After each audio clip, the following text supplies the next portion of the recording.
capítulo 1, la ascensión de Cristo, vimos capítulo 2, el advenimiento del Espíritu Santo sobre los judíos. Hoy vamos a ver el capítulo 3 y capítulo 4, que tiene que ver con el ministerio del apóstol Pedro, e invité a mi querido Adrián Arrubarena, mi querido Adrián, a que él compartiera la sesión del día de hoy. Gracias, amigo, gracias de todo corazón. Yo te quiero escuchar, quiero ser bendecido por lo que el Señor habló a tu corazón.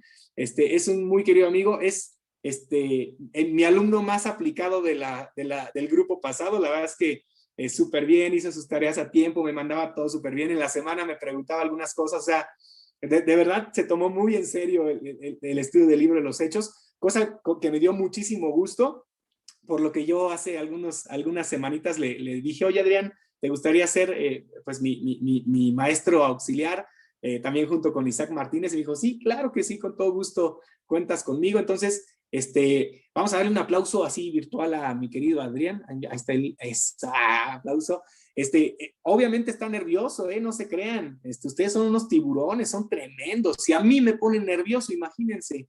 A mí me pone que ya tengo algunos años predicando. Adrián es de las primeras veces que va a compartir el mensaje. Entonces, por favor, trátenlo bien, no sean mala onda con él. Igual, la misma dinámica. Permitan, por favor, que Adrián exponga lo que va a compartir con nosotros, y al final, si hay alguna duda, alguna pregunta, con todo gusto la resolvemos. Y también hoy les quiero sacar foto, así que no se desconecten de toda la sesión para sacarles foto y presumirlos en las redes sociales, ¿sale? Adrián, es tu tiempo, hermano. Si quieres que yo comparta la presentación, si lo quieres hacer tú, adelante. Ahora sí que es completamente tu tiempo, mi querido amigo. ¿Qué tal? Buenos días a todos. Como bien dijo Chucho, mi nombre es Adrián Arrubarrena. He estado mucho en oración para poder compartirles el día de hoy, para que sea el Señor quien hable a través de mí. Y gracias, Chucho, por mencionar que fui muy aplicado. Espero no quedarte mal el día de hoy, ¿verdad? Y bueno, espero que todos hayan tenido la oportunidad de poder leer Hechos 3 y 4. Si me sienten un poquito nerviosito al principio, les pido una disculpa. Poco a poco iré entrando en calor, ¿no? Y bueno, empezamos el Hechos 3, como bien dijo nuestro pastor Chucho, y lo menciona aquí en la palabra, que vamos a estar viendo el ministerio del apóstol Pedro. En el capítulo 3 casi guarda el mismo patrón de Hechos 2. Hay un hecho milagroso, luego hay una predicación acerca de Jesús y un llamado al arrepentimiento. Este milagro nos sirve de antesala para la predicación, la cual lleva a la salvación de los oyentes. Porque debemos recordar que los milagros no es lo importante, no nos tenemos que centrar en el milagro, sino quién hizo ese milagro y para qué fue, ¿no? En este caso, Pedro lo toma como un puente para poder comenzar a su predicación. Podemos ver en los versículos del 1 al 10 que llegan Pedro y Juan, y ellos llegan a orar. Ellos tenían la costumbre de orar, de llegar al templo a la hora novena, que viene siendo las 3 de la tarde. Y bueno, esto lo podemos leer en el Salmo 55, 17, que bueno, de mañana, tarde y noche clamaban en medio de su angustia al Señor, y el Señor oye su voz. Después vemos cómo Pedro entra y ve a este mendigo que llevaba muchos años pidiendo limosna, tratando de subsistir, ¿no? Debemos de recordar que en aquellos tiempos, bueno, no es como hoy en día que se ayuda al discapacitado, que simplemente a donde vayamos hay rampas, hay accesos preferenciales. En aquel entonces ellos eran los que hacían a un lado, ¿no? Y sin embargo, Pedro y Juan fijan su mirada en él, bueno, sobre todo Pedro, lo toma de la mano, le dice que él no tiene ni oro ni plata, pero que lo que tiene le da, que es que en el nombre de Jesucristo se levante y anda. Y bueno, yo creo que Pedro, al darle lo que tenía, realmente le dio vida. Esto fue muchísimo más valioso que cualquier cantidad de oro y plata. Esto simplemente nos dice, ay, perdón, no estoy compartiendo. Chucho, ¿me podrías hacer favor? Discúlpame. Justo, hermano. No, Gracias. Qué amable, gracias, Chucho. Pedro, al darle lo que tenía, le dio vida, le transmitió el evangelio. O sea, él a través de la fe que me imagino que tuvo en el momento, Pedro lo toma de la mano, que nosotros realmente muchas veces necesitamos que alguien nos tome de la mano. Muchas veces estamos, aún ya conociendo a Cristo, muchas veces nos podemos sumir en depresión, nos podemos sumir en preocupación, sobre todo ahorita con la pandemia de provisión. Y necesitamos que un hermano, no necesariamente tiene que ser alguien que ya lleva años caminando con Cristo, pero necesitamos que nos tomen de la mano y pues nos ayuden a salir adelante, ¿no? Que veo claramente que Pedro es lo que hizo con este mendigo, ¿no? Muchas veces la gente necesitamos que nos tomen de la mano, que nos ayuden. Y bueno, hay un comentarista que es Thomas Walker que menciona que el poder era el de Cristo, pero la mano era la mano de Pedro. Es un privilegio ser usados para que Dios haga su obra. Luego menciona en el versículo 8 que él entró saltando y adorando a Dios. Bueno, yo creo que independientemente de lo que ha de haber impactado la vida de todos los que veían como al mendigo que ya tenía años que veían mendigando, que probablemente nunca le habían puesto tanta atención como ahora lo estaban haciendo,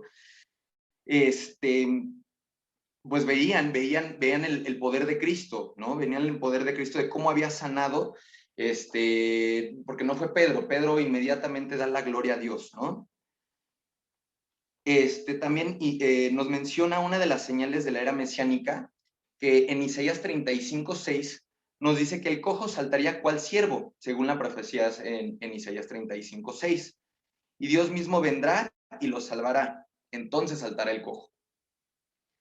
Después vamos viendo de los versículos 12 al 26 que Pedro ve este milagro como una oportunidad, un puente para predicar. Él regresa a lo mismo, él no se enfocó en el milagro como tal, sino quería transmitir que por medio de Jesucristo y por medio del poder de Jesús, él había quedado sano. Él estaba así, no por darse gloria a él, sino toda la gloria siempre la dio a nuestro Señor. En el sermón de Pedro vemos varios términos que ocupa el apóstol para referirse a Jesús. Él menciona a Jesucristo de Nazaret, su siervo, el santo y el justo, el autor de la vida, el profeta. El sermón de Pedro va dirigido a una audiencia judía. Se nombran tres grandes personajes del Antiguo Testamento. Se nombra Abraham, que les recuerda que es la promesa de todas las naciones, que todas las naciones serán bendecidas a través de su linaje. También menciona la ley de Moisés y menciona al profeta Samuel, que fue el inicio de los profetas y también fue el último juez. Recordemos que Samuel es quien unge al rey ideal, que fue el rey David. Dios había prometido a Abraham que de sus simientes serían bendecidas todas las naciones. Les voy a leer Génesis 22:18, que dice: y mediante tu descendencia todas las naciones de la tierra serán bendecidas. Todo eso porque me has obedecido. Esto se los recuerda a los judíos, porque recordemos que Lucas nos está diciendo que, bueno, todo esto seguía totalmente en un contexto hacia los judíos, ¿no? Después, Dios habría prometido al pueblo que levantaría a alguien mayor. Esto lo menciona Moisés en Deuteronomio 18:18. También se los voy a compartir. Y dice así: levantaré un profeta como tú de entre sus hermanos israelitas. Pondré mis palabras en su boca y él dirá al pueblo todo lo que yo le ordene. Y por último, también Pedro menciona lo que Dios habría prometido a David, que su casa no tendría fin. Y esto lo menciona Samuel en 2 de Samuel 7, del 11 al 13, que también se los quiero leer, por favor. Segundito, perdón, Listo. Cuando designé jueces para que gobernaran a mi pueblo Israel, y te daré descanso de todos tus enemigos. Además, el Señor declara que construirá una casa para ti, una dinastía de reyes. Entonces, estamos viendo cómo realmente Pedro se enfocaba en todo el Viejo Testamento para hacerles ver a esta audiencia judía que realmente pues Cristo es nuestro Mesías. Vemos cómo el propósito de los milagros es acercarnos a Cristo, ya que justo al finalizar el milagro se predicó el Evangelio. Y bueno, en la predicación vemos cómo Pedro llama al arrepentimiento y a la fe en Jesús. Después pasamos al capítulo 4. Mi querido Adrián, Perdón, me estoy brincando algo, ¿verdad, Chucho? Discúlpame.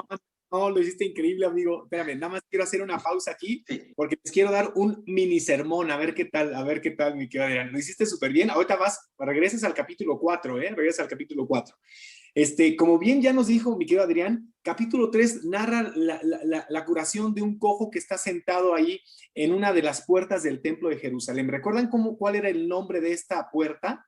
Era la puerta llamada La Hermosa, ¿verdad? El templo era tan grande que cada una de las puertas tenía un nombre. La puerta de las ovejas, la puerta de la hermosa, la puerta de los gentiles, un poquito más despacio para tomar notas. Dicen que vayas un poquito más despacio, mi querido Adrián. No, pero súper bien. Entonces, aquí esto ocurre en la puerta del templo de Jerusalén llamado La Hermosa. Fíjense que aquí quiero hacer un comentario chusco. Muchas veces cuando no leemos con detenimiento la Biblia, luego decimos, ay, sí, cuando Pedro curó al cojo ahí en el templo de La Hermosa. A ver, no era el templo de La Hermosa, no, era la puerta, La Hermosa del La templo de Jesús. puerta. Es más, espérense, yo he visto iglesias que dicen así, Iglesia Bautista, el templo de La Hermosa. Entonces, no, o sea, ya hasta se inventaron un templo, ¿no? Y no, nada que ver, o sea, más bien era una de las puertas del templo de Jerusalén. Ahora, me encantó, Adrián, muy buenos puntos. Lo importante no es el milagro, lo importante es que te lleve a Jesucristo. El milagro no es un fin en sí mismo, es un medio para poder proclamar la palabra de Dios. De nada sirve, decía Jesús, que ganes el mundo entero si tu alma se pierde. De nada te sirve recibir un milagro si no vienes a Cristo. Hay personas que pueden recibir un milagro y pueden seguir caminando lejos de Dios y eternamente perdidos, ¿verdad? Pero bueno, en lo que yo me quería enfocar, y le vuelvo a dar la palabra a mi querida Adriana, no le quiero robar mucho tiempo, ¿se acuerdan que les dije que hay una historia impresionante en Mateo capítulo 11 e Isaías capítulo 35? Déjenme, les platico rápido esta historia. Sí, ahorita les comparto la presentación también en el chat, no se preocupen. Por favor, pónganme atención. Mateo capítulo 11, es más, voy a anclar mi imagen a la pantalla. Mateo capítulo 11 e Isaías capítulo 35. Mateo capítulo 11 es del Nuevo Testamento. Cuando tú lees Mateo capítulo 11, te encuentras a Juan el Bautista, que está encarcelado por haberse atrevido a denunciar a Herodes. Está probablemente un poquito angustiado, está probablemente un poquito triste. El gran Juan el Bautista, el gran profeta de Dios, está un poquito triste. ¿Por qué? Porque todos, absolutamente todos podemos tener situaciones difíciles en la vida. Juan estaba dudoso en su corazón. Está en la cárcel y manda a llamar a 2 de sus seguidores. Y el propósito por el cual los manda a llamar es para mandarlos a Jesús a que le hicieron a Jesús una sola pregunta. ¿Eres tú aquel que había de venir o esperamos a otro? Es decir, ¿eres tú el Mesías? ¿Eres tú el Mesías o esperamos a otra persona? Seguramente Juan en la cárcel se estaba preguntando si a lo que dedicó toda su vida, todo su ministerio, había valido la pena. Entonces, él no podía ir porque estaba encarcelado. Entonces, manda a 2 de sus discípulos a preguntarle a Jesús eso. ¿Eres tú el Mesías o tenemos que esperar a otro Mesías? La respuesta de Jesús a mí me intriga mucho. Lo más sencillo era decir, sí soy, o no soy. Y si tú lees Mateo capítulo 11, dice Jesús, que le contestó a los discípulos de Juan, vayan y díganle a Juan las cosas que ustedes han visto y que han escuchado, visto y que han oído.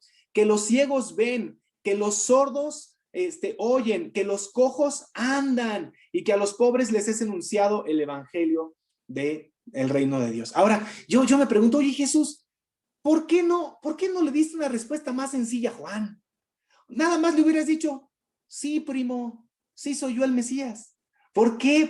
Ahora, te digo algo, yo creo que había una respuesta mucho más completa en esa respuesta que le dio Jesús. Yo me imagino a los discípulos de Juan regresando a la cárcel. Oye, Juan, pues, ¿qué crees? Que pues no, nos dijo algo que ya todo el mundo sabe, que él hace milagros, que hay ciegos que ven, hay sordos que oyen, hay cojos que andan, ¿no? O sea, pues no nos dijo algo nuevo, ¿no? Pero yo imagino que la cara de Juan el Bautista, así, literalmente sonrió la cara de Juan el Bautista. ¿Por qué? Te voy a decir por qué. ¿Cuál crees que era? Pregunta a Raúl Castellanos. ¿Cuál era el libro favorito de Juan el Bautista? Pregunta para todos, contesten ahí en el chat. ¿Cuál era el libro del Antiguo Testamento? Recuerden que el Nuevo Testamento todavía no se estaba escribiendo. ¿Cuál era el libro favorito de Juan el Bautista en el Antiguo Testamento? ¿Quién? A ver, pongan en el chat. ¿Cuál era su libro favorito? Isaías. Isaías, exacto, Sandra Ibáñez, Isaías. ¿Por qué, Raulito? ¿Por qué Isaías? Lo citó varias veces. Porque lo citó varias veces, y es más, porque Isaías capítulo 40, justamente, Raúl, es el que él cita, ¿te acuerdas? Él cita cuando comienza su ministerio terrenal, él cita Isaías capítulo 40. Yo soy la voz que clama en el desierto, que le prepara el camino al Señor. ¿Se acuerdan? Eso es una profecía del profeta Isaías que se escribió 700 años antes del tiempo de Jesucristo, que hablaba de él. Si un libro del Antiguo Testamento habla de ti, seguramente es tu libro favorito, ¿no? Bueno, Isaías hablaba del ministerio de Juan el Bautista, porque él era el precursor de el Mesías. Y fíjate, Jesús le contestó con un pasaje de Isaías, Isaías capítulo 35, te lo voy a leer desde el versículo 1. Se alegrará en el desierto y la soledad, el yermo se gozará y florecerá como la rosa. Florecerá profusamente, también se alegrará, cantará con júbilo, la gloria del Líbano le será dada, la hermosura del Carmelo y del Sarón. Ellos verán la gloria de Jehová, la hermosura del Dios nuestro. Y mira lo que dice: fortalezcan las manos cansadas, afirmen las rodillas endebles, las rodillas temblorosas. Díganle a los de corazón triste, esfuércense, no teman, que aquí su Dios viene con retribución y con pago. Y mira esta frase, Isaías 35:4. Dios mismo vendrá y los salvará.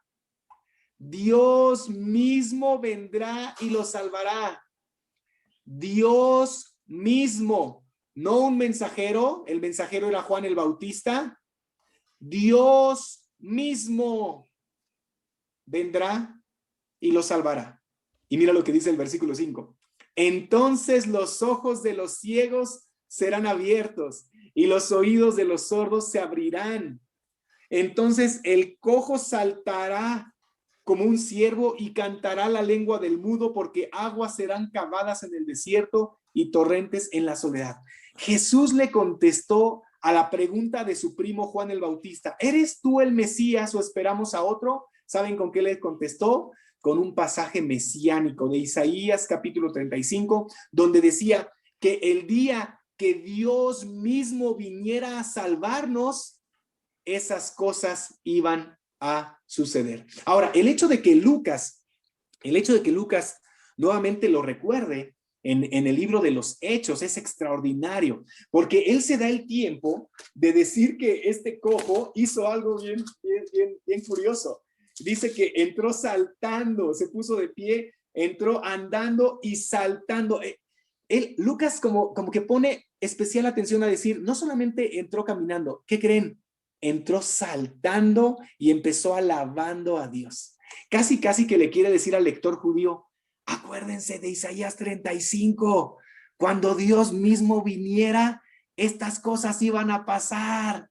Jesús es el Mesías, Jesús es Dios encarnado. Ahora, yo me imagino a Juan el Bautista yendo a la muerte, porque si recuerdas la historia, Juan el Bautista murió decapitado por Herodes, pero fue a la muerte con una sonrisa, porque dijo: Dios mismo ya vino y ya nos salvó. Ahora Jesús le dio, no le dio una respuesta simple, le dio una respuesta, lo llevó a la Biblia, lo llevó a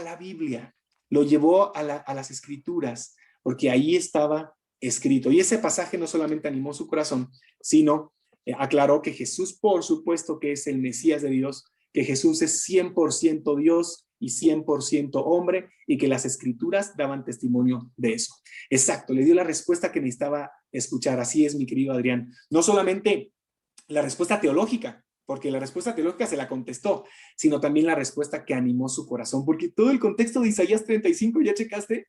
Díganle a los que tienen las manos débiles, díganle a los que tienen las rodillas temblorosas, díganle a los que tienen el corazón apachurrado, díganle, esfuércense, no teman. O sea, todo el pasaje, haz de cuenta que estaba escrito con dedicatoria especial para nuestro querido amigo Juan el Bautista. Y Jesús tuvo el amor, la sensibilidad, el conocimiento de la palabra para llevarlo a un pasaje de la Escritura que no solamente resolvió su duda teológica, sino que también satisfizo su corazón. Entonces, pastores, líderes que están aquí, hay muchos pastores y líderes conectados en este grupo. A veces las personas, no le des respuestas simples a las personas, llévalos a la Biblia, llévalos a la Biblia. Personas que están aquí conectadas, no busques respuestas simples, busca en la Biblia la respuesta. Busca en la Biblia. Pastor, dígame si sí o si no. Búscalo en la Biblia. Jesús hacía eso. Los llevaba a la Biblia. ¿Qué dicen las Escrituras? Y cuando tú vas a las Escrituras, no solamente vas a encontrar una respuesta para tu corazón, una respuesta teológica, sino también vas a encontrar una respuesta que va a satisfacer tu corazón. Pero bueno, paréntesis, es parte de la historia del cojo entrando y cantando a Dios. Adrián, arráncate con el capítulo 4, hermano. Yo comparto por ti.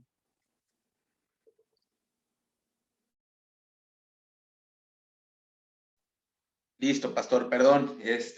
Intentaré irme un poquito más lento. Lo siento si voy apresurado, pero es el mismo nervio, ¿eh? Una disculpa a todos, hermanos. Bueno, comenzando el capítulo 4, de los versículos 1 al 4, empezamos viendo la inconformidad de los líderes religiosos en Jerusalén. Es algo un poquito impactante como, a pesar de que estaban viendo el milagro suceder, vieron el cojo brincando, adorando a Dios, al mismo Dios que se supone que los fariseos pues adoraban, y aún así ellos en vez de dar gracias y dar gloria a Dios, pues se molestan. Ellos comienzan, bueno, no estaban contentos con lo que estaba aconteciendo, porque ellos no estaban teniendo ninguna gloria respecto a lo que estaban haciendo Pedro y Juan. Entonces, debemos recordar y aprender que no siempre cuando ayudemos a las personas, todo el mundo estará feliz y contento. Siempre que ayudamos a alguien en necesidad, podemos perjudicar los beneficios de alguien. Ya lo veremos más adelante, bueno, no me quiero adelantar, pero vamos a ver cómo los apóstoles, al ayudar a gente en necesidad, truncaban tal vez el negocio de otra gente que se aprovechaba de la gente que estaba en necesidad, ¿no? Y bueno, esto lo podemos tal vez ver hoy en día, si vemos a lo mejor una persona, no sé, a un trabajador que hace una gran labor no sé, en la compañía de alguna amistad, de algo, y tú analizas ese gran valor que él tiene y puedes sacarlo y llevarlo a hacer mucho más, pues para ti los puedes estar ayudando, pero por el otro lado, a la persona que le genera su economía, la estás perjudicando, ¿no? Entonces, bueno, no siempre nos van a dar las gracias por ayudar a los demás. Luego, en el sermón de Pedro, que nuevamente va dirigido a la audiencia judía, se nombran a 3 grandes personajes del Antiguo Testamento. Ay, perdón, me estoy regresando, disculpen. Bueno, vemos que aquí, tras la predicación de Pedro, el número de convertidos ya sumaba 5,000, y esto habla nada más de hombres convertidos. Si sumamos a las mujeres que había, seguramente a los pequeños que estaban ahí, tal vez podemos estar hablando de 10,000 personas, no sé, y yo realmente aquí veo un milagro que a lo mejor no se toca mucho, ¿no? Yo aquí veo un milagro de comunicación, ya que hasta la fecha me cuesta un poquito de trabajo comprender cómo llegaba el mensaje a 5,000 personas, cuando a lo mejor, bueno, por ejemplo, yo ahorita, ¿no? Que estoy hablando con ustedes, somos 67 personas y me cuesta trabajo. Me pongo nervioso, no sé si a todos les llegue bien la señal, y sin embargo, Pedro, hablándole a 5,000 personas, logró a 5,000 convertidos. Yo digo, bueno, sin bocinas, sin audios, y cómo ha de haber tenido un vocerrón el apóstol Pedro, porque realmente llegar a tanta gente es otro milagro, ¿no? Luego, los versículos 4 al 12, Pedro y Juan declaran que es en el nombre de Jesús que se hizo tal cosa. Los fariseos, los judíos, les preguntan, oye, ¿cómo es posible? ¿En nombre de quién están haciendo todo esto? Y Pedro les recuerda, me encanta cómo Lucas describe, cómo les recuerda que todo lo que le hicieron, todo lo que hicieron con Jesús, el trato que le dieron, a pesar de que Pilato ya lo iba a liberar, les recuerda todo lo que le hicieron. Sin embargo, él les dice que sabía que fue en su ignorancia, y les pide que haya un arrepentimiento. les recuerda que ellos desecharon la piedra angular. Esto lo podemos ver en Salmo 118, 22. Que la piedra que los constructores rechazaron se ha convertido en la piedra principal. Y bueno, adelantándoles una tareita que seguro nos va a dejar nuestro querido pastor, nos va a pedir que nos memoricemos Hechos 4:12 y recordemos que no hay otro nombre dado a los hombres en quien podamos ser salvos, sino solo en el nombre de Jesucristo. Pedro nunca, me encanta porque Pedro nunca se atreve a adjudicarse el milagro a sí mismo. Aquí les recuerda que a los hombres les dice a los fariseos por qué se sorprenden, por qué hacen tanto de este milagro si es su mismo Dios, el Dios de Abraham, de Isaac y de Jacob, el que hizo el milagro a través de Jesucristo, ¿no? Después pasamos a los versículos 13 y 22, del 13 a 22. Los mismos fariseos, los judíos, se dan cuenta del osado y valiente mensaje que está llevando Pedro y Juan, porque se dan cuenta que ellos no eran unos hombres estudiados, no eran unos hombres que habían nacido para conocer de la palabra. Sin embargo, se daban cuenta del conocimiento que ellos tenían y que con valentía predicaban el nombre de Jesús. Después de ver la valentía con la que ellos predicaban, los líderes religiosos, de hecho me sorprende a mí un poco cómo en el versículo 17 en específico, mencionan que así para evitar que siguieran divulgando su propaganda, o sea, lo veían como propaganda. ¿Por qué? Porque ellos les quitaban pues cierta, ¿cómo decirlo? Ya no tenían la importancia o ya no tenían tal vez ellos al ser líderes judíos, ya no les ponían la atención que ellos demandaban. ¿Por qué? Porque, bueno, el Mesías ya había venido y nos recuerda que nosotros somos los que debemos de seguir sirviendo. Ahora, esto nos lleva a una pregunta interesante, porque recordemos que los fariseos les prohíben, les dicen, los sueltan y les dicen, bueno, está prohibido que sigan proclamando el nombre de Jesucristo, y sin embargo ellos les contestan, cómo es posible agradar a ellos si Dios es el que les pide que compartan esto, ¿no? De hecho, esto nos puede llevar a una pregunta interesante que es, ¿cuándo un cristiano puede desobedecer o no a una autoridad? ¿Se vale? Porque recordemos que en Romanos capítulo 13 nos dice que nos sometamos a nuestras autoridades.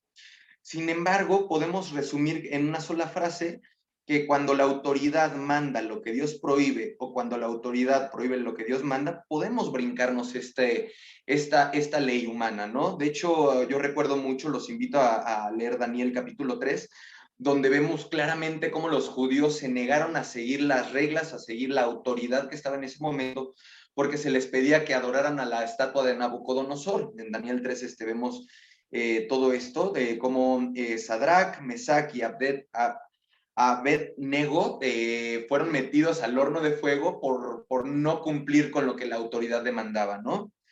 Entonces, bueno, ahí podemos saber que nosotros, si nos prohíbe una ley, ya sea en este país o en otro lugar, nosotros sí nos podemos brincar esa ley siempre y cuando sea para agradar al Señor y compartir su evangelio.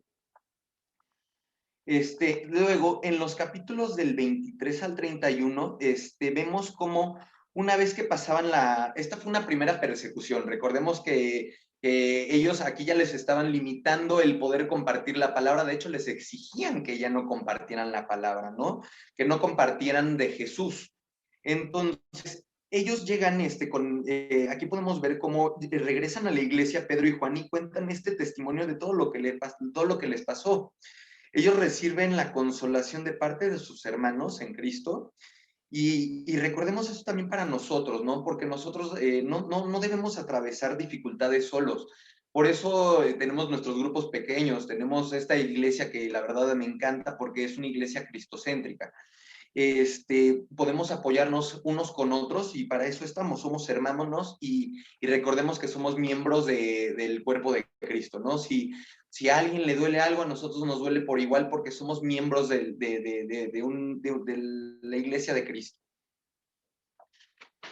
Después ellos hacen una oración por valentía. Ellos reconocen en esta oración 3 cosas. Que Dios es Dios de la creación, Él es Dios de la creación, es un Dios que se revela, que es un Dios que habla a través del Espíritu Santo, y que es un Dios que dirige la historia, que es un Dios totalmente soberano. Y ellos en esta oración piden tres cosas al Señor.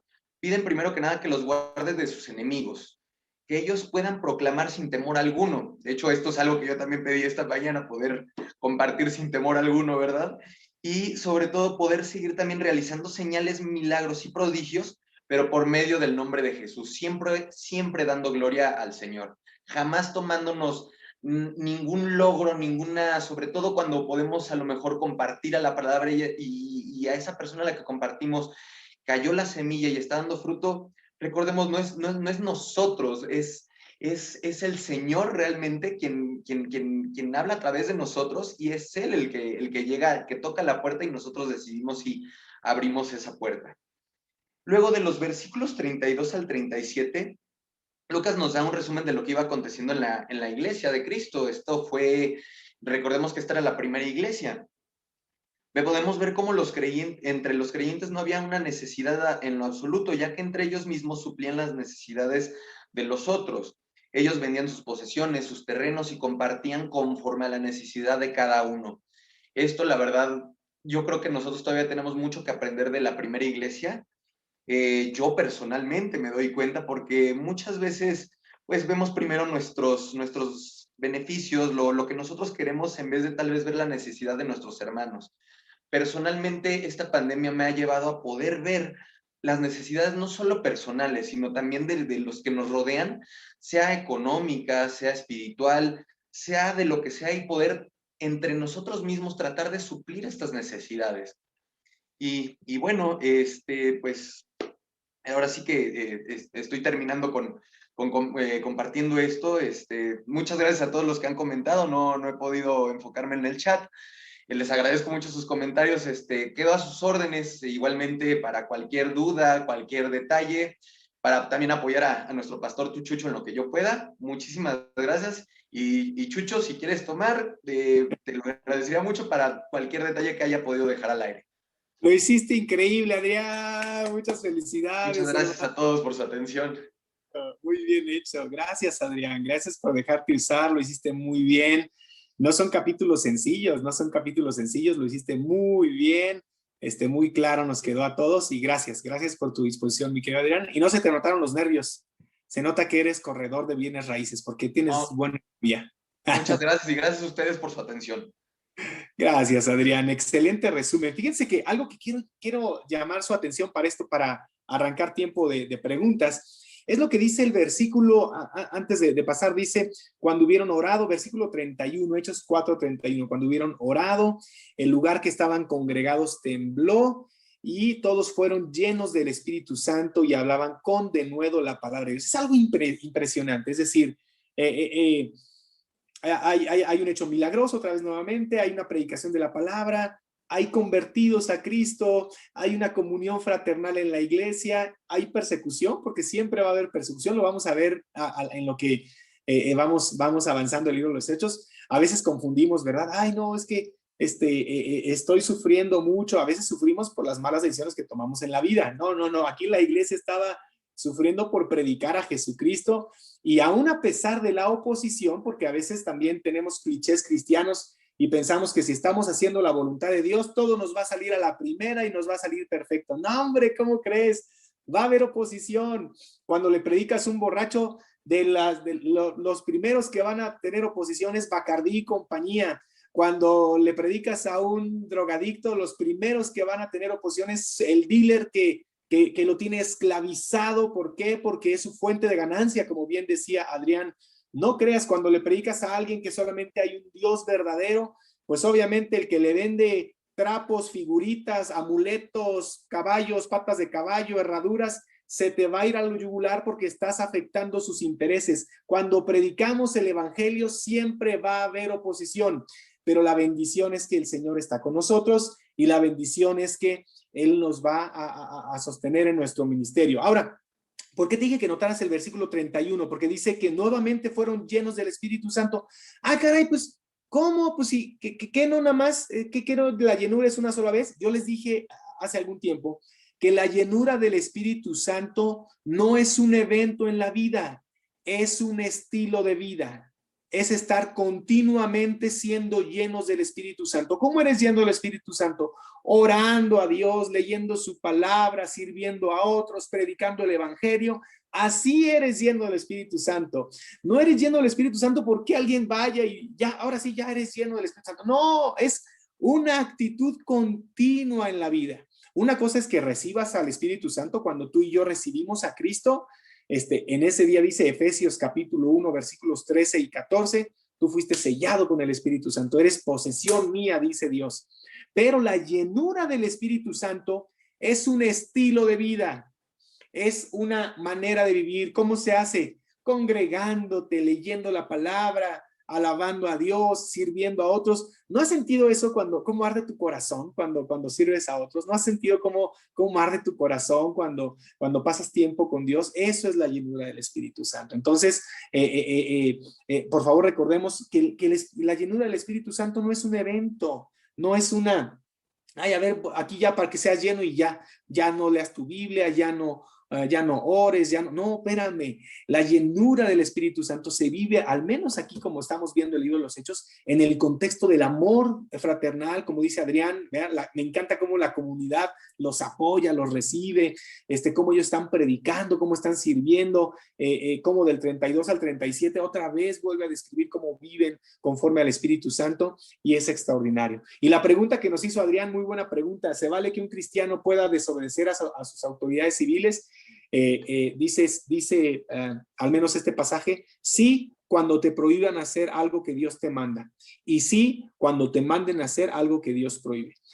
Ejemplos claros: cuando una autoridad nos diga no pueden congregarse ni siquiera virtualmente, no pueden abrir sus Biblias, no pueden cantar a Dios, no pueden bautizar a las personas, cuando las autoridades nos prohíban hacer algo que Dios nos manda hacer, no pueden predicar el Evangelio, no pueden adorar a Dios, no pueden leer sus Biblias.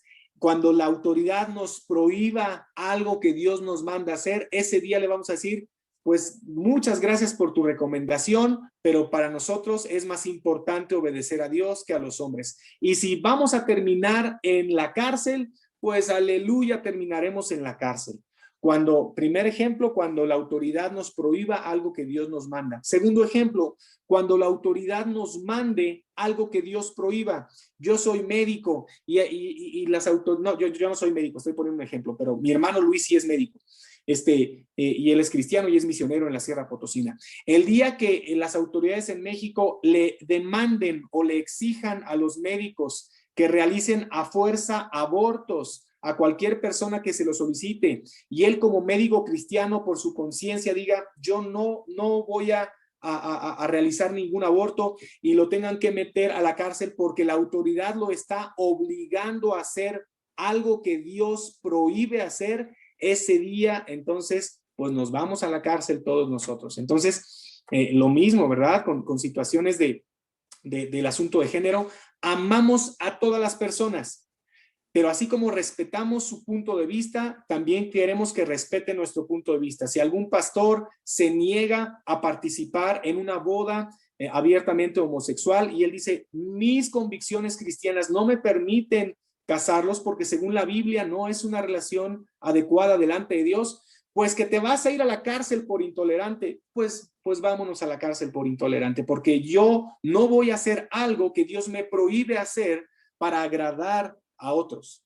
Entonces, y eso no significa que no los ame, y eso no significa que yo sea una persona fóbica, y para nada, yo puedo amar con todo mi corazón a personas que tienen una preferencia diferente a la mía, pero que ellos me exijan que yo los bendiga y que ore por ellos, no lo voy a hacer porque la Biblia me lo prohíbe. Así de sencillo. Y los voy a seguir amando y los voy a seguir respetando. Entonces, vivimos tiempos peligrosos, mis queridos hermanos. Vivimos tiempos peligrosos en donde el cristiano puede orientarse hacia dos extremos que son inadecuados. Uno, los cristianos beligerantes, los cristianos que no les han pedido su opinión, ¿verdad? Y las dan en redes y odian. Yo no soy de ese tipo de cristiano, ¿verdad? Que a veces actuamos con insensatez en algunas ocasiones y vamos a provocar a otras personas que piensan diferente a nosotros, ¿verdad? A mí no me gustaría para nada que alguien que piensa diferente a nosotros un día se meta a alguno de nuestros cultos y se levante e interrumpa alguno de nuestros cultos, porque no es correcto. Si tú no compartes lo que nosotros creemos, por favor, pues adelante. No tienes por qué venir a interrumpir algo que nosotros creemos. Imagínate que llegue alguien a gritar a medio culto, interrumpa la predicación o interrumpa la alabanza. Claro que nos molestaríamos. Bueno, hay muchos cristianos que van a eventos de esas personas y van y los interrumpen y los agreden y les dicen de cosas. Perdón, no me parece una actitud sensata. Ese es un extremo. Segundo extremo peligroso, que cuando te pregunten tu opinión, te la calles por miedo a que te tachen de intolerante, por miedo a qué dirán. Perdón, si me preguntan mi opinión, yo creo en el matrimonio de un hombre y una mujer porque es lo que la Biblia dice. No me la voy a callar. Pues es que eres un intolerante. Pues me preguntaste mi opinión y yo te la estoy diciendo con todo el amor y respeto si tú tienes una opinión diferente. No la comparto en absoluto, no la comparto, pero respeto tu opinión diferente. Así que te pido, por favor, que respetes la opinión que yo tengo, que está basada en la palabra de Dios. Así como tú no crees en la palabra de Dios y eres libre de no creer en la palabra de Dios, te pido que me respetes porque yo sí creo en la palabra de Dios y soy libre de creer en la palabra de Dios y yo no me voy a prestar a que cambies mi manera de pensar por agradarte a ti. Entonces, vivimos en tiempos complicados, mis queridos hermanos, vivimos en tiempos en donde la tolerancia se maquilla de muchas maneras, ¿verdad? Sí, sí, yo ponía en redes sociales hace algunas semanas, decía, tolerancia es respetar el punto de vista del otro siempre y cuando sea exactamente igualito al mío, ¿verdad? No, pues ¿cómo crees? O sea, no, para nada, eso no es tolerancia. Entonces, claro que los cristianos debemos ser respetuosos, debemos de respetar a quienes piensen diferente a nosotros en su cosmovisión, no ser beligerantes, no andar ahí violentándolos, no, pues eso no es correcto. Tenemos que amar a todas las personas por igual porque han sido creados a la imagen de Dios, aunque opinemos diferente. Pero cuando nos pregunten, pues no vamos a esconder lo que nosotros opinamos por miedo. Ay, no, ¿qué va a decir mi jefe? ¿Qué va a decir mi compañero de trabajo? ¿Me va a tachar de intolerante? No, para nada. Nosotros a quien primero debemos honrar es a Dios. Y aplica el mismo principio. Es necesario obedecer primero a Dios antes que a los hombres, ¿no? Entonces, en fin, hermanos, muy buena exposición, mi querido Adrián. Gracias. Vamos a parar aquí la grabación y vamos, o bueno, preguntas, comentarios, rápido, nuevamente. A ver, chatear. Yo digo que opinar distinto no es intolerante, sería no respetar lo que otros piensan y tratar de imponer. Exacto, Hemings. Esther, muy buena opinión. Mi tolerancia termina cuando mi fe se ve amenazada. Exacto, Tito y Fedra, es correcto. Mira, Marilú, buen testimonio. Le ofrecían un super sueldo para trabajar en abortos y se negó. Ahora, gracias a Dios, se le concedió un buen trabajo. Gracias, Marilú, por ese gran testimonio. Debemos ser respetuosos. Gracias, Miss Mari Carmen. Como médico me negué a dar el procedimiento anestésico y realizar abortos. Gracias, Elizabeth Anaya. Yo sé que tú como médico, Elizabeth, has estado en este tipo de situaciones, ¿verdad? Aceptar a las personas no significa aprobar lo que hacen. Gracias, Movin. Excelente comentario. Aceptar y amar incluso a las personas no significa que tú estés de acuerdo con lo que hacen, ¿no? Y podemos amarlos sin estar de acuerdo. Qué importante lo que está comentando Jessica García. Gracias, hermanos. Aquí hay 2 manitas levantadas. Y no se vayan, que nos hace falta nuestra foto. Acuérdense que nos hace falta nuestra foto. A ver, Ariel Martínez y mi querido Isaac Martínez. Ariel, abre por favor tu micrófono y te escuchamos, Ariel Ramírez. Perdona. Sí, primero el agradecerle a Adrián, el mensaje fue increíble, fue muy claro, muy vivo.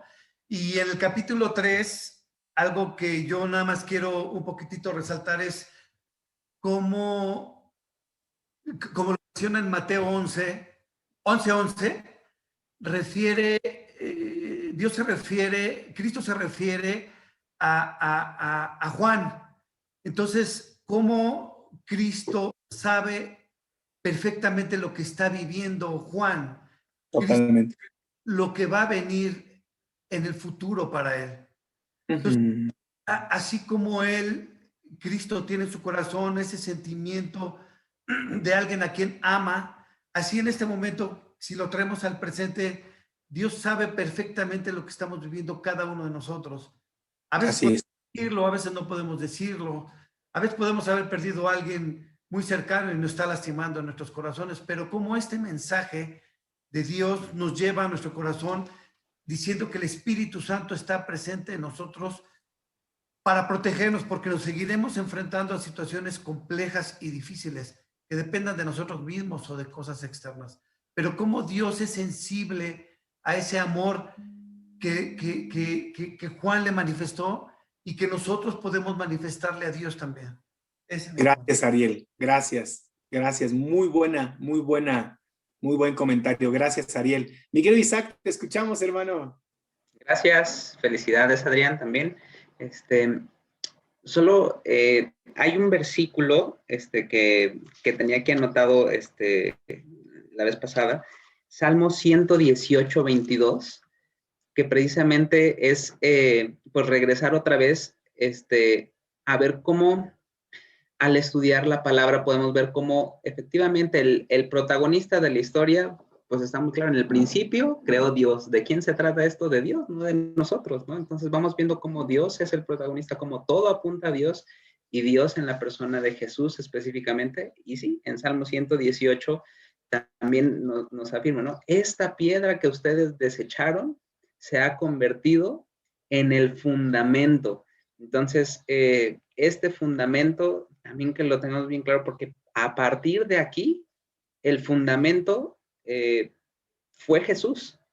Sí, efectivamente la ley, pero Jesús incluso dice, todo esto yo no lo vengo a desechar, es más, yo lo cumplo y doy un estándar ahora más alto, y yo les digo, amén a su prójimo, amén, y de ahí para adelante, ¿no? Entonces, es como algo que me llama la atención, que pues sí, también lo vuelve a dejar aquí en claro que el fundamento es Jesús, ya no es la ley, el fundamento es este nuevo pacto, y de ahí que pues la iglesia pudo comportarse como lo hicimos de tarea, ¿no? A ver, ¿por qué tenían amor? ¿Por qué compartían? ¿Por qué oraban? ¿Por qué todo?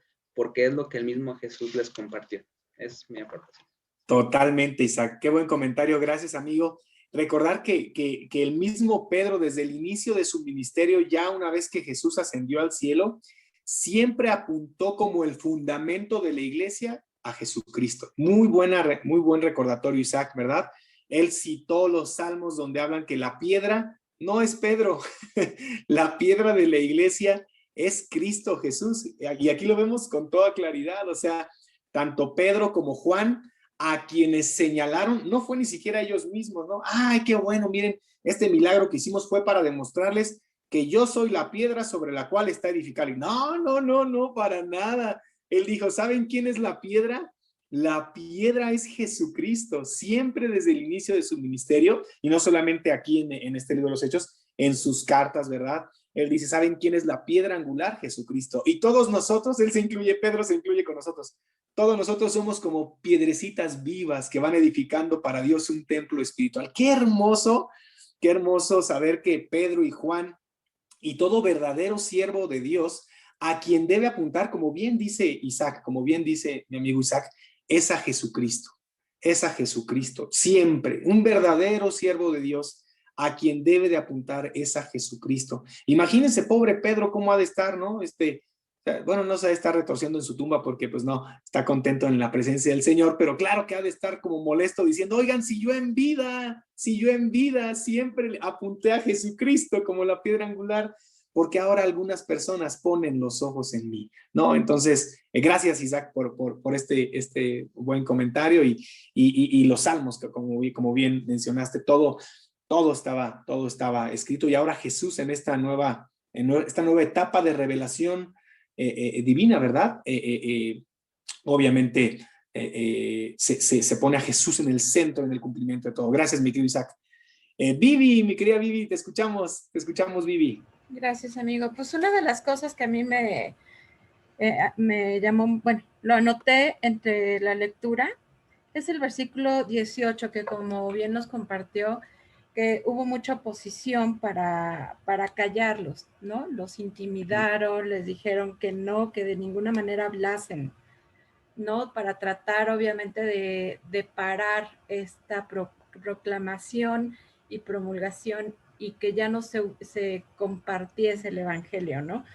Y el versículo 20, que es uno de mis preferidos, dice, porque no podemos callar, no podemos dejar de decir lo que hemos visto y hemos oído, ¿no? Y eso refuerza el final del 31, que después de que fueron llenos del Espíritu Santo y hablaban con denuedo la palabra de Dios, ¿no? Amén. Eso yo creo que sabiendo que nosotros es un mandato compartir el evangelio, yo creo que estos versículos los tenemos que tener muy, muy vivos y muy claros en nuestros días, al día de hoy, en cada uno de nosotros. Totalmente, y muchas gracias. Gracias, gracias. Es correcto. No callarnos lo que Dios ha hecho en nuestras vidas. Muy buen comentario. Viven con nuestro testimonio, con las personas que tenemos cerca, ¿verdad? Como lo decía, a veces pensamos que los enviados, que los apóstoles son algunos. A ver, espérame. Enviados somos todos. En ese sentido, apóstoles somos todo creyente en Jesucristo.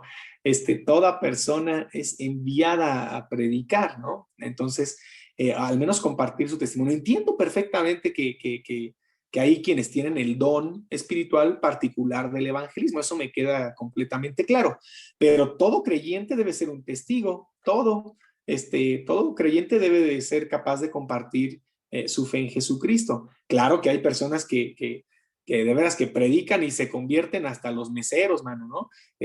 Predican y todos se convierten, tienen ahí el don de evangelismo muy latente, ¿no? Pero sí, es parte de. Gracias, Vivi, por recordarnos esta gran lección.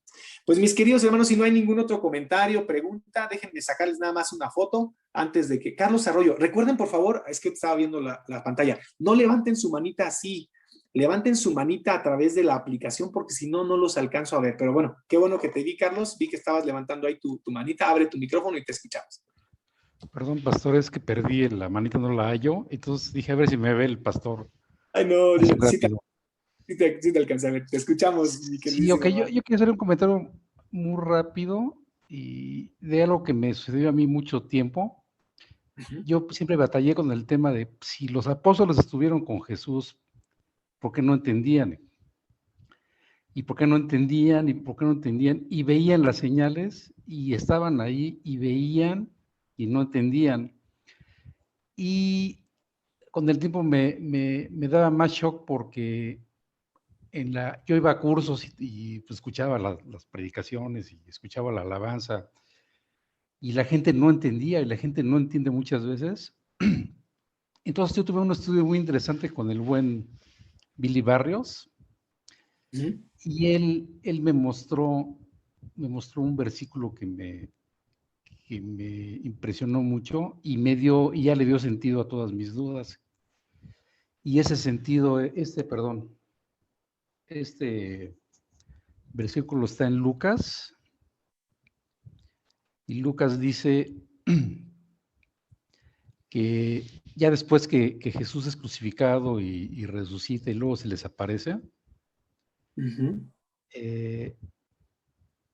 él les empieza a dar señales de que es él, inclusive a Tomás le dice que le toque la herida, etcétera, y ellos siguen sin entender. Y Jesús de pronto tiene una acción con ellos que es que les sopla y les abre el entendimiento. Y a partir de ahí, a partir de este relato, ellos entienden exactamente, como dijera el argot popular de qué lado más que la iguana, ellos saben perfectamente a qué se refería Jesús. Wow. Y a partir de ahí brincamos a Hechos y ellos ya saben perfectamente todo el tema. Gracias. Ya lo saben. Lo que le tomó a Saulo, a Pablo, estar en enseñanza secreta o escondida, no revelada en la Escritura, pues a ellos les tomó finalmente vivir muchos años con Jesús, 2, 3 años en su ministerio, y con un soplo es como el Espíritu nos abre el entendimiento. Ese es mi comentario. Qué amable, Carlos.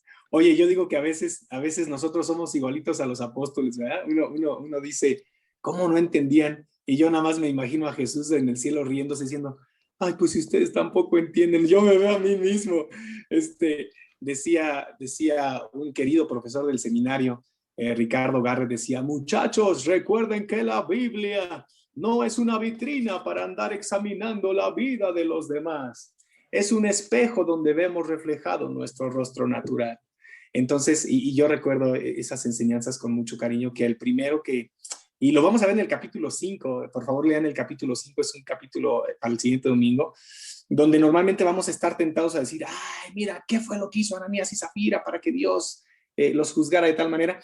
Y más bien es, ¿qué me dice a mí? A mí, ¿qué me dice la historia de Ananías y Zafira? ¿Qué tengo que corregir yo? Y leí un comentario de un muy querido pastor, amigo mío, en Querétaro, que decía, antes de utilizar la Biblia como una espada, recuerda utilizarla como un espejo. Y wow, dije, sí es cierto, Señor, perdóname, porque a veces me estoy preguntando acerca de por qué los apóstoles no entendieran, y yo hubiera hecho probablemente lo mismo en sus circunstancias o en su momento. Lejos esté yo de poderlo señalar. Sí, uno le sorprende, como bien dices, ¿verdad, Carlos? Le sorprende viendo tantos milagros y tantas cosas, cómo seguían batallando. Y es más, perdona, permíteme decepcionarte un poco, mi querido Carlos, pero aún recibiendo el Espíritu Santo y todo, más adelante Pablo tiene que corregir a Pedro porque estaba haciendo acepción de personas entre judíos y gentiles, y en sus cartas dice, y lo tuve que confrontar. O sea, no te creas, el proceso no terminó ahí cuando estuvieron con Jesús y recibieron el Espíritu Santo. No, hombre, el proceso termina hasta que estemos en la presencia de Dios. Yo creo que no hay ningún cristiano que se atreva a decir, ya hoy entiendo todo de la Biblia, ya hoy entiendo todo. No, hombre, no, hoy nos vamos a equivocar y mañana también. Esperemos equivocarnos menos que hoy, ¿verdad? Y pasado mañana también, y esperemos equivocarnos menos que mañana. Pero recordemos que el que comenzó la buena obra en nosotros la irá perfeccionando hasta el día de Jesucristo, ¿no?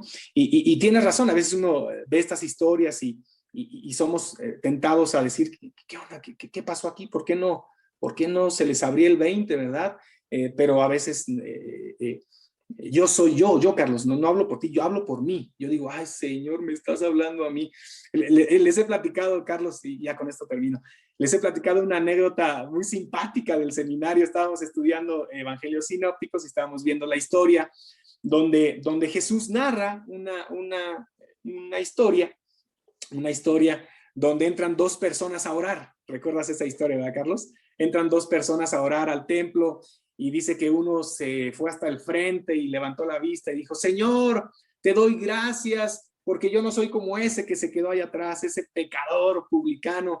Yo sí te sirvo, yo sí doy mis diezmos, yo te honro en todo. Y contó Jesús esa historia, que la persona que ni siquiera se atrevió a ir hasta el frente, sino que estaba hasta atrás, con el rostro agachado y golpeándose el pecho con mucho dolor, y decía, Señor, sé propicio a mí porque soy un pecador, me reconozco como pecador.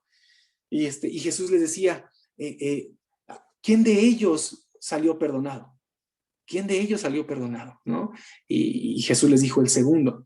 Y recuerdo que un compañero del seminario levantó la mano en esa clase y dijo, profesor, gracias a Dios que nosotros ya no somos como ese publicano. ¿Ya viste?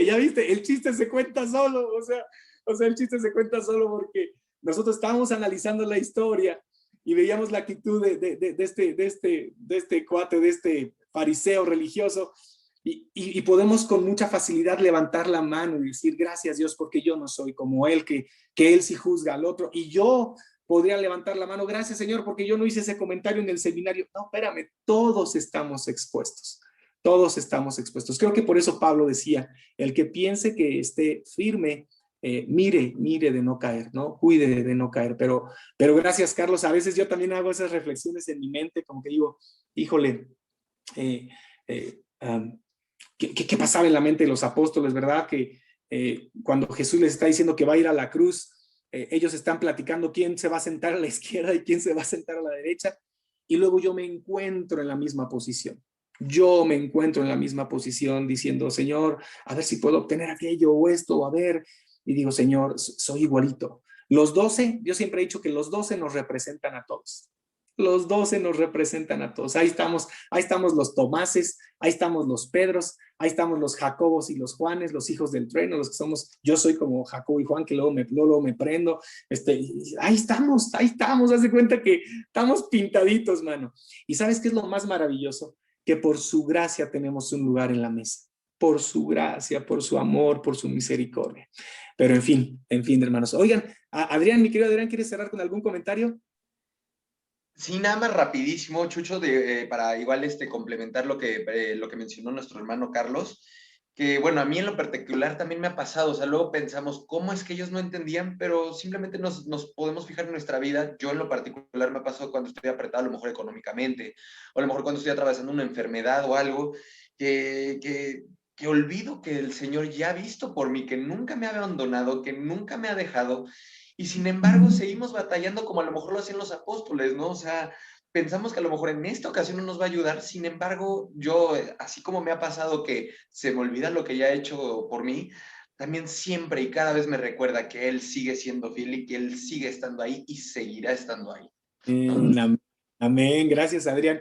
Tarea, escuchar una canción de Santiago Benavides, así, no, si es tarea, no pongan cara de rareza. Santiago Benavides, así, Santiago Benavides, buscar en YouTube la canción Se me olvida, así tal cual. Es una canción con dedicatoria especial para mi querido Adrián y para todos los que a veces se nos llega a olvidar el cuidado, el amor, la provisión de Dios. Así, Santiago Benavides, Se me olvida. Y todo lo que puedan escuchar de Santiago Benavides, escúchenlo, es una maravilla. Ya se dieron cuenta que me gusta mucho la música, ¿verdad? De repente ahí les mando en el chat, les mando alguna música que me encanta, entonces espero que disfruten. Santiago Benavides, Se me olvida.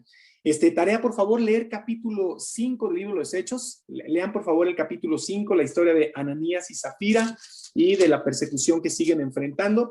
Y bueno, con el favor de Dios nos vemos el próximo domingo. No se vayan, déjenme nada más sacarles una foto. A ver, todos pónganse rápido para sacarle su foto, así acomódense. Ahí les voy. Y dice 1, 2 y 3. Primera foto. Ahí va una. Ahí va la que viene. 1, 2. ¡Ay, qué guapos! 1, 2 y 3. Eso. Va la siguiente. 1, 2 y 3. Guapos, todos sonriendo. Eso. Hay unos hasta se ponen de su perfil. Bueno, ¡ay, híjole! Son tremendos. 1, 2. Abran sus cámaras los que no las tienen. Si no, bueno, sale su fotito, salen, miren. 1, 2 y 3. Eso. Va la que viene. Y ya, ay, vamos a parar la grabación porque estamos grabando.